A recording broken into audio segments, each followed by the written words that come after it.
우리 사람은 세 번의 출생이 있어야 한다라고 합니다. 세 번의 출생 가운데 첫 번째는 엄마의 뱃속에서 10달 동안 있다가 이 생에서 출생하는 거죠. 육체적 출생이 우리들에게 있고요. 두 번째 출생은 영적 출생입니다. 거듭남이죠. 우리가 예수 그리스도를 믿고 영적으로 거듭난 그 영적 출생이 있어야 됩니다. 그리고 세 번째 마지막 출생은 사명적 출생이죠. 내가 이 땅에서 어떤 사명을 하나님께서 주셔서 살아가야 할지 그 사명을 깨닫고 사명적 삶을 살아가는 그 출생, 그 출생도 우리들에게 반드시 있어야 합니다. 우리는 이 세상에 태어날 때 그냥 태어난 게 아닙니다. 하나님께서 우리들에게 태어날 때 우리들에게 사명을 주시죠. 우리가 영적으로 거듭났을 때, 예수 그리스도를 믿을 때 단지 죽고 천국에 가는 그런 구원을 우리에게 허락하신 것이 아니라 이 땅에서 우리가 가져야 할 이 사명까지도 하나님께서는 우리들에게 주시는 겁니다. 많은 분들이 평범하게 살기를 원하지만 우리는 평범한 삶을 지향해서는 안 됩니다. 평범 이상의 삶, 사명자의 삶들을 우리는 살아야 합니다. 괴테가 이런 이야기를 했습니다. 내 인생에 가장 행복했던 시간은 이 세상에 태어난 시간도 아니요, 배우자를 만나서 결혼했을 때도 아니요, 내 생애에 사명을 발견하고 깨닫고 그 사명대로 살아갈 때가 내 인생에 가장 행복했던 때입니다. 그렇게 괴테가 이야기를 했습니다. 우리 믿는 자도 육체적인 출생 또 영적인 출생뿐만 아니라 사명적인 출생이 우리들에게 반드시 있어야 합니다. 여러분, 하나님께서 가장 귀하게 여기는 사람이 누구인지 아십니까? 가장 귀하게 여기시는 사람은 다른 게 아니라 사명적 삶을 살아가는 자입니다. 사명이라는 단어는 한자어가 심부름 사자와 목숨 명자가 합쳐져 있는 단어입니다. 하나님께서는 우리를 구원해 주셨을 때 이 땅에서 우리가 하나님께서 허락하신 심부름을 목숨을 바쳐 감당하도록 우리 모두에게는 사명을 주시는 겁니다. 우리가 받은 이 사명을 목숨을 다하여서 생명을 다하여서 그 일들을 감당하는 그 사명자를 하나님께서는 가장 귀하게 여기신다라는 거예요. 사도 바울이 바로 그런 사람이었습니다. 사도 바울은 하나님께서 맡겨놓으신 이 사명을 감당하기에 자기의 생명을 아끼지 않았던 정말 사명자였어요. 이 사명자가 오늘 우리가 읽었던 24절 말씀 속에 이 사명자의 삶이 이런 것이었습니다 라고 이렇게 말씀을 하고 있습니다. 24절입니다.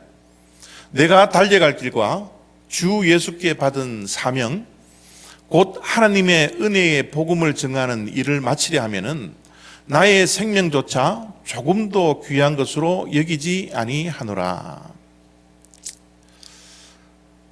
사도 바울의 3차 선교 여행입니다. 3차 선교 여행 떠날 때는 수리아 안디옥, 지금 시리아 땅 안디옥에서 출발을 했습니다. 여러분이 앞에 지도를 보시는 것처럼 수리아 안디옥에서 출발을 해서 1차, 2차 선교 여행 때 개척하고 목회를 했던 그 교회를 이제 한 바퀴 도는 것이 3차 선교 여행이에요. 이 3차 선교 여행에 안디옥에서 출발해서 에베소를 거치고 마게도냐에 거쳐서 그리스 반도 아데네와 고린도까지 가게 됩니다. 그 고린도에서 다시 한번 역으로 올라오면서 마지막으로 예루살렘까지 가는 그 길이 이제 3차 선교 여행입니다. 예루살렘 가기 전에 그는 에베소를 들리려고 했는데 에베소를 들리지 못하고 바로 밑에 있는 밀레도라는 곳에 들리게 됩니다. 그곳에서 3년 정도 목회를 했던 이 에베소 교회의 장로님들을 불러서 이제 그들과 함께 선교의 사명을 감당했던 그의 사명의 길을 설명하고 회고하고 마지막으로 설교하는 내용 가운데 하나가 24절 말씀입니다. 이 24절의 말씀을 보면 사명자라는 것이, 사명의 길을 걸어가는 것이 무엇인가를 정확하게 말씀을 해주시고 있어요. 24절 말씀 가운데 사도 바울은 이렇게 이야기를 합니다. 내가 달려갈 길과, 사명자는 달려가는 겁니다. 사명자의 길을 걸어가는 자는 다름박질하는 겁니다. 100m 경주를 하려 달려가는 그 달리기 선수처럼 한 목표만을 바라보고 그 목표에 집중해서 뒤돌아보지 아니하고 옆을 보지 아니하고 중간에 쉬지 않고 그냥 앞만을 보고 달려가는 것, 그것이 사명자의 삶입니다. 바로 사도 바울은 에베소 장로님들을 앞에 놓고 그의 11년 동안의 선교를 마감하면서 선교의 길, 사명의 길을 설명하면서 내가 지금까지 달려왔습니다. 그렇게 말씀을 하고 있습니다. 중간에 포기한 것이 아니라 마지막 테이프를 끊을 때까지 경주자가 달려가는 것처럼 쉬지 않고 달려온 인생입니다. 그렇게 사명자의 길을 설명을 하고 있습니다. 또 사도 바울은 이렇게 이야기를 합니다. 내가 달려갈 길과 주 예수께 받은 사명. 사명은 받는 겁니다. 사명은 주 예수께 받는 거예요. 우리 믿는 자들이 받아야 할 사명이 있습니다. 이 사명은 내가 좋아서 하는 것이 아닙니다. 내가 잘하기 때문에 하는 것도 사명이 아닙니다. 만약 그것이 사명이라면 내가 좋아서 하다가 싫게 되면 그것을 중단해도 되느냐? 그것은 사명이 아닙니다. 내가 잘하는 것 하다가 잘 못하게 될 때 이것을 그만두게 되는 것, 그것은 사명이 아닙니다. 우리의 사명은 내가 좋아하는 것도 아니고 내가 잘해서 시작하는 것도 아니에요. 사명은 주님께로부터 받아야 합니다. 주님께로부터 받은 것을 하는 것, 내가 싫든 좋든, 이것이 어렵든 어렵지 않든, 상황이 허락하든 허락하지 않든, 내가 받은 사명이, 주님께로부터 받은 사명이 있다면 그것을 끝까지 가는 것, 포기하지 않고 중단하지 않고 후회하지 아니하고 뒤돌아보지 않고 옆을 쳐다보지 않고 달려갈 수 있는 것, 그것이 사명이라는 사실입니다. 사도 바울은 또한 이렇게 말씀을 합니다. 곧 하나님의 은혜의 복음을 증언하는 일을 마치려 하면은 나의 생명조차 조금도 귀한 것으로 여기지 아니하노라. 여러분, 사명자의 길을 가는 이 사도 바울의 저 말에는 비장함이 엿보이지 않습니까? 여러분, 목숨보다 이 세상에 소중한 것이 있을까요? 우리가 이 땅 살아가는 동안 건강이 중요하다고 그럽니다. 그러나 건강이 목숨보다 중요하지 않아요.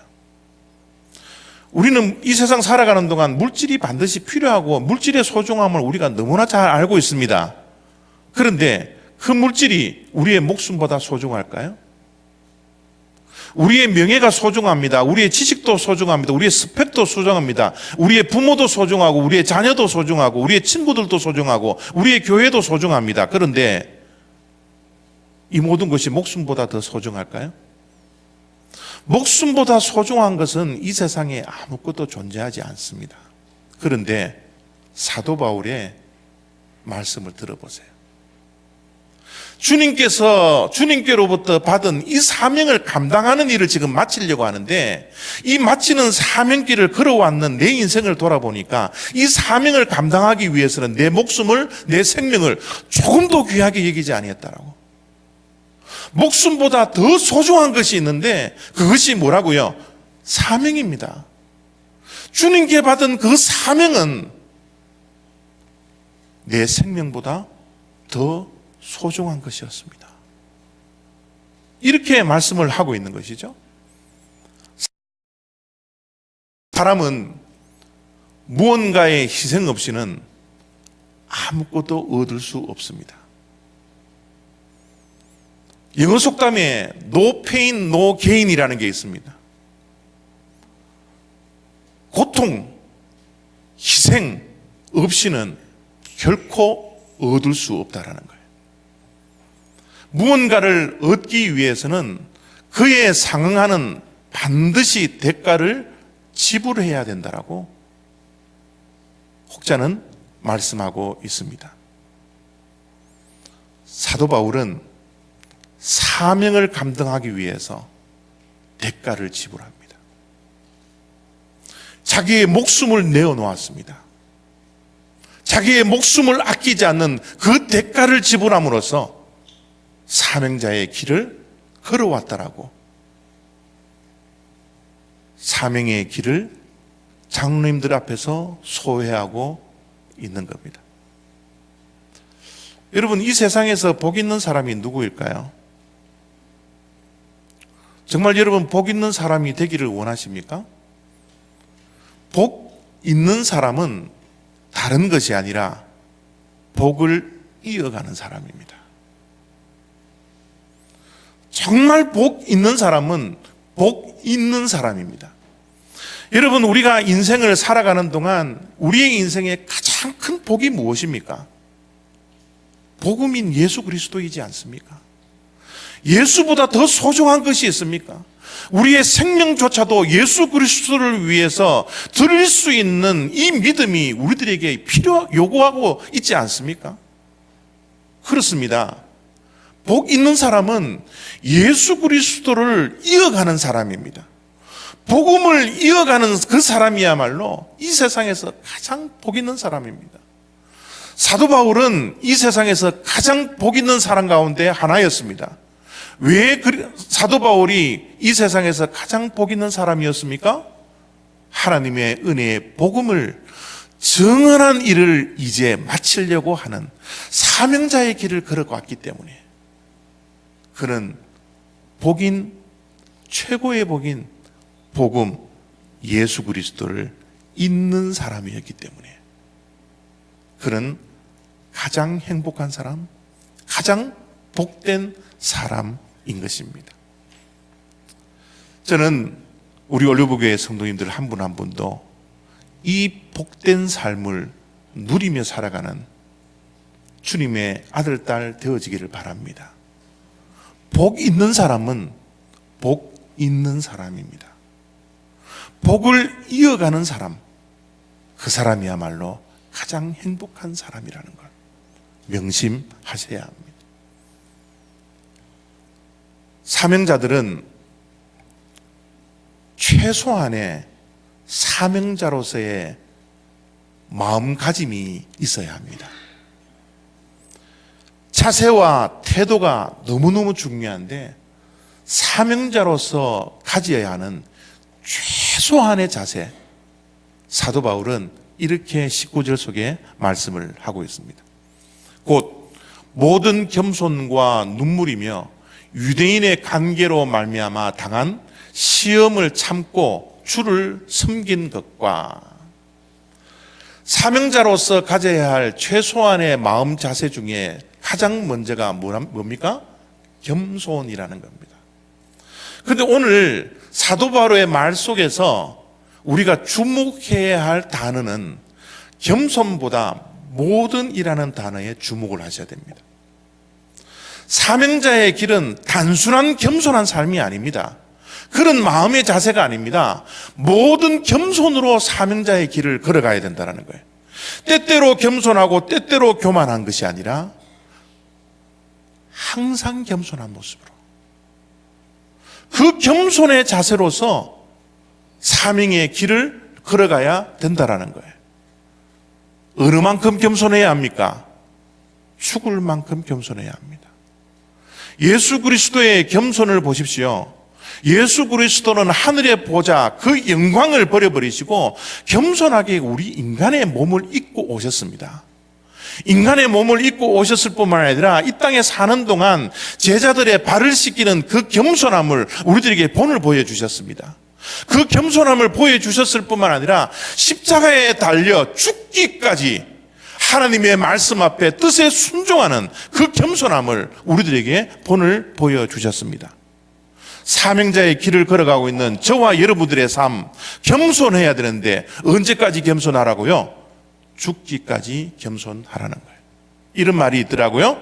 겸손은 사람을 머물게 하고, 칭찬은 사람을 각받게 하고, 넓음은 사람을 따르게 하고, 기쁨은 사람을 감동케 하니.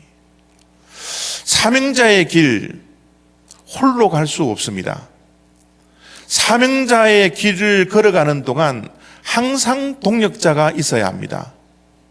지난주에 말씀드린 것처럼 하나님께서 계획하시고 뜻하신 섭리 가운데 귀한 만남들이 날마다 사역자들, 사명의 길을 걸어가는 자들에게는 존재해야 합니다. 여러분, 사명의 길을 걸어가는 자들은 사람이 떠나지 않고 사람이 머물러 있어야 하거든요. 함께 동력의 길을 가야 하거든요. 여러분, 사람이 머물 수 있는 것은 무엇 때문이에요? 겸손 때문이라는 거예요. 아무리 좋은 일을 하더라도 교만하면 사람이 떠납니다. 아무리 선한 일을 하다가도 칭찬받더라도 사람이 교만한 모습을 보면 사람이 떠날 수밖에 없습니다. 그러나 좋은 일, 선한 일을 할 때 겸손하게 그 일들을 감당하는 사람들을 보면 그 사람 앞에 머물고 싶더라고요. 사도 바울은 사명자의 자세로서 두 번째 눈물이 있었다, 그렇게 이야기를 합니다. 사도 바울은 눈물을 흘리며 사명의 길을 걸어갔습니다. 바울이 흘렸던 눈물은 두 가지 종류의 눈물이었으리라 그렇게 생각이 듭니다. 사실 사도 바울은요, 예수 그리스도를 알기 전에 피도 눈물도 없었던 사람이었어요. 냉정한 사람이었습니다. 예수를 믿는 그 수많은 사람들을 잡아서 감옥에 가두어 두려고 피도 눈물도 없이 냉정하게 돌아다녔던 그런 사람이에요.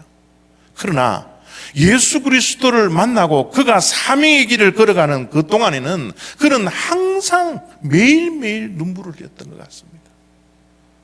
어떤 눈물입니까? 하나님의 은혜에 대한 감격 때문에 흐르는 눈물이에요. 그의 인생을 돌이켜보면 그의 인생은 예수님을 만나기 전에는 고장나버린 인생이었거든요. 그의 인생을 누군가가 고쳐주지 아니하고 누군가가 만져주지 아니하면 고장난 인생으로 하루하루를 살아갈 수밖에 없는 인생이었음에도 불구하고 예수님께서 어느 날 찾아오셔서 빛으로 찾아오셔서 음성으로 찾아오셔서 그의 고장난 부분마다 주님께서 만져주셨지 않습니까? 그는 자기 자신을 평가할 때 나는 죄인 가운데 괴수였다라고 고백합니다. 그랬던 그가 하나님께서 주신 선교의 사명을 받고 죽을 힘을 다하여서 자기의 목숨을 아끼지 않고 이 사명을 감당하는 자기 자신을 볼 때마다 고장난 인생을 고쳐주신 하나님의 그 은혜, 그의 인생을 애워싸고 있는 그 하나님의 그 크신 은혜, 생각날 때마다 눈물을 흘렸던 것입니다. 저도 여러분 요즘 눈물이 참 많아졌어요. 많은 분들이 제가 이런 이야기를 하면 이제 목사님 나이 드시는 모양이에요, 그렇게 이야기를 하는데요, 저는 나이 때문에 그렇지 않다고 저는 생각합니다. 신앙생활을 하면 할수록 하나님의 은혜가 더욱더 크게 깨달아지는 거예요. 그전에는 하나님의 은혜가 조그만하다라고 생각을 했는데 이제는 신앙생활을 하면 할수록 내 삶을 돌아보면 돌아볼수록 가정을 돌아보고 자녀들을 돌아보고 교회를 돌아보고 내 삶을 애워싸고 있는 모든 삶의 환경을 돌아보니 하나님의 은혜가 너무 커서 하나님의 은혜를 생각할 때마다 눈물밖에 나오지 않는 것이 요즘 저의 삶이라는 겁니다. 여러분은 어떻습니까? 여러분들은 사명의 길을 걸어가는 이 동안 하나님의 은혜 때문에 눈물을 흘리고 있습니까? 눈을 감고 하나님을 생각하고 십자가에 달리신 예수 그리스도의 구원의 은혜를 생각할 때마다 우리는 눈물을 흘리고 있습니까? 사도 바울은 눈물을 흘렸던 사명자였어요. 자기 자신이 받은 은혜 때문에 눈물도 흘렸지만 주변에 있는 영혼들을 사랑하면서 영혼 구원을 위해서 그는 눈물을 흘렸던 것 같습니다. 11년 동안 선교를 했으니 얼마나 많은 사람들을 만났겠어요. 그 많은 사람들, 복음을 전하면서 만났던 그 사람들이 다 예수 그리스도를 소개하면 다 받아들이고 믿고 그랬을까요? 그렇지 않습니다. 어떤 사람들은 핍박을 했습니다. 어떤 사람들은 모르는 척 했습니다. 어떤 사람들은 무시했습니다. 어떤 사람들은 사도 바울을 죽이려고 돌을 던지어 죽이려고 했던 그런 위협함이 있었지 않습니까? 복음을 전해도 받아들이지 않는 그 영혼들을 바라보면서 그 영혼들이 너무 안타깝고 너무나 불쌍해서 그들을 생각하며 영혼 구원을 위해서 날마다 눈물을 흘렸던 그 눈물이 사도 바울의 사명자의 눈물이었다라는 거예요. 인간의 육신의 한계 때문에 한 사람이라도 더 만나 그 영혼에게 예수 그리스도를 증거하고 복음을 한 사람이라도 더 증거해야 되지만 육신의 한계 때문에 더 멀리 가지 못하고 더 많은 사람들에게 복음을 전하지 못했던 이 안타까운 영혼 구원에 대한 그 사랑 때문에 그는 눈물을 흘리며 사명의 길을 감당했더라는 거예요. 자기 자신을 바라보고 눈물을 흘리고 이웃을 바라보면서 눈물을 흘렸던 그 사도 바울의 사명의 길, 사명자로서의 마음가짐, 사도 바울은 또 이렇게 이야기를 합니다. 유대인의 관계로 말미암아 당한 시험을 참고 주를 섬긴 것과 모든 시험을 참고 주를 섬긴 것과 마지막 사명자의 자세로서 인내를 이야기하고 있습니다. 주를 섬기고 사명자의 길을 걸어가는 동안 인내 없이는 갈 수 없었다라는 거예요. 기다리고 참지 않고서는 갈 수 없었던 길이 사명자의 길이라고 이야기를 하고 있습니다. 특별히 그의 참음과 그의 기다림은, 그의 인내는 동족들의 관계를 통하여서 당하는 시험이었어요. 여러분, 멀리 있는 사람에게 시험을 당하고 어려움을 당하는 것은 그거는 어느 정도 견딜 수 있어요. 그런데 가장 가까운 사람으로 받는 시험들, 이것은 정말 견디기 힘든 거거든요. 사도 바울을 배척했던 사람들은 이방인들이 아니었어요. 오히려 이방인들은 사도 바울을 받아들였지만 동족인 유대인들이 사도 바울을 배척하고 시험을 주지 않았습니까? 그 모든 시험을 참고 견디고 인내했다. 사명자의 마음 자세를 이야기하고 있습니다. 저도 이제 노회에 가면 이제 나이가 중견 목사예요. 중견 목사이기 때문에 이 후배 목사님들을 만나서 이야기할 기회가 자주 오거든요. 그 후배 목사님들을 만나서 제가 꼭 하는 말이 있습니다. 제가 젊은 목사님들을 만나면 목회가 무엇인지 아십니까? 제가 물어보거든요. 그래, 목회가 이렇습니다, 저렇습니다, 뭐 이야기를 합니다. 근데 제가 우리 올리브교회 담임 목회로 19년 동안 목회를 하면서 깨달은 건데요. 목회는 다른 것이 아니더라고요. 목회는 단 한마디로 정의 내릴 수 있습니다. 목회는 기다림입니다. 기다림.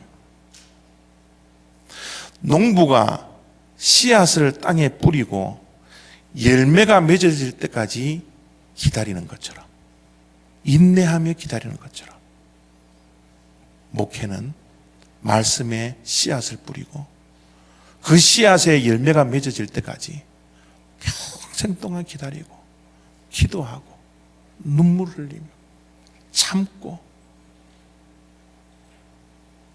그것이 목회더라고요.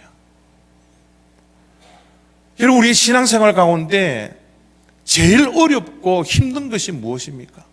그러나 그 가운데서도 제일 중요한 것이 무엇입니까? 기다림이지 않나요? 참는 거지 않나요? 인내이지 않나요? 우리 신앙의 길이 아니라 세상에서 살아갈 때도 우리에게 가장 중요하지만 가장 어려운 것이 기다림이요, 인내고 참는 것이었지 않습니까? 사명자에게 이 인내가 필요하다고, 이 인내의 마음 자세가 필요하다고 사도 바울은 말씀을 하고 있는 거예요. 야고보서 1장에 보면 우리가 인생의 많은 시련들을 만날 때 그 시련이 인내를 만들고 인내를 온전히 이루라고 야고보는 모든 성도님들에게 권면하고 있지 않습니까? 저와 여러분들에게 필요한 것이 무엇입니까? 사명자의 길을 걸어가는 저와 여러분들에게 정말 필요하고 요구되는 것이 무엇입니까? 참는 것이고 기다리는 것이고 인내하는 것이라는 것을, 인내를 온전히 이루는 것이라는 것을 우리는 분명히 알아야 합니다. 여러분, 누가 인내를 할 수 있습니까? 인내를 할 수 있는 사람은요, 사랑이 있는 사람입니다. 사랑이 있어야 인내하고 참고 기다릴 수 있습니다. 여러분, 자녀들을 키워보셨을 분들은 아시겠지만, 자녀들 우리가 참고 인내하며 기다릴 수 있는 것은 자녀를 사랑하기 때문이라는 거예요. 자녀를 사랑하지 않으면 우리가 기다릴 수도 없고 인내할 수도 없고 참을 수 없지만, 자녀들을 사랑하는 그 사랑이 우리들에게, 부모들에게 있기 때문에 끝까지 참고 끝까지 기다리고 끝까지 인내하여 그들의 삶에 열매가 맺어질 때까지 우리가 기도하고 눈물 흘리는 것이 부모의 사랑이었지 않습니까? 누가 인내할 수 있습니까? 목표가 있는 사람입니다. 삶의 목적이 뚜렷하게 있는 사람들은 사명의 그 목표를 향하여 걸어가는 발걸음이 때로는 힘들고 어렵고 울퉁불퉁하고 때로는 넘어지고 쓰러질 만한 그런 실족할 수밖에 없는 그런 길들이 내 앞에 있다 할지라도 목표가 분명한 사람, 목적이 분명한 사람, 사명감을 가진 사람은 넘어져도 오뚜기처럼 일어나고 그 사명 감당할 때까지 끝까지 다른 박질 치는 것이 바로 목적이 이끌어가는 사람들의 특징이지 않습니까? 사도 바울은 무엇이 그를 이끌어갔습니까? 무엇이 그의 삶을 끝까지 가도록 만들었습니까? 아까 보았던 말씀 24절입니다. 나의 달려갈 길과 주 예수께 받은 사명, 곧 하나님의 은혜에 복음 증거하는 일을 마치려 하면은 나의 생명을 조금도 귀한 것으로 여기지 아니하노라. 그에게는 사명이 있었습니다. 그에게는 예수 그리스도를 알고 구원받은 삶 너머에 사명의 길을 발견하고 자기의 목숨을 조금도 아끼지 아니하고 자기의 사명에 집중하는 사람이었어요. 오늘 저와 여러분들에게 필요한 것은 선택과 집중입니다. 우리의 삶 가운데 선택과 집중이 얼마나 중요한지 모르겠어요. 우리의 날마다의 선택은 무엇이 되어야 합니까? 우리의 모든 시선이 세상에 고정되어져 있는 것이 아니라 하나님께 우리의 시선을 드리는 선택들을 날마다 해야 되지 않습니까? 그 선택된 하나님을 향하여서 우리의 모든 집중력을 다하여서 주님께서 우리에게 허락하신 우리가 받은 그 사명 앞에 우리가 집중하며 하루하루를 살아가는 것이 우리 그리스도인들의 삶이지 않겠습니까? 저는 우리 올리브교회 성도님들 한 분 한 분이 인생에서 단 한 번밖에 없는 이 인생을 살아가는 동안 육체의 출생뿐만 아니라 영적인 출생뿐만 아니라 사명적 출생을 우리의 삶 속에 이루어서 그 사명 집중하여서 달려갈 수 있는 그런 복된 인생이 되어지기를 바랍니다. 사도 바울의 삶을 오늘 또 우리가 본받고 내 달려갈 길, 주님께로부터 받은 이 사명, 복 있는 사람의 사명을 감당하며 주님께 가장 칭찬받을 수 있는, 가장 인정받을 수 있는 그런 저와 여러분들의 삶이 다 되시기를 부탁합니다.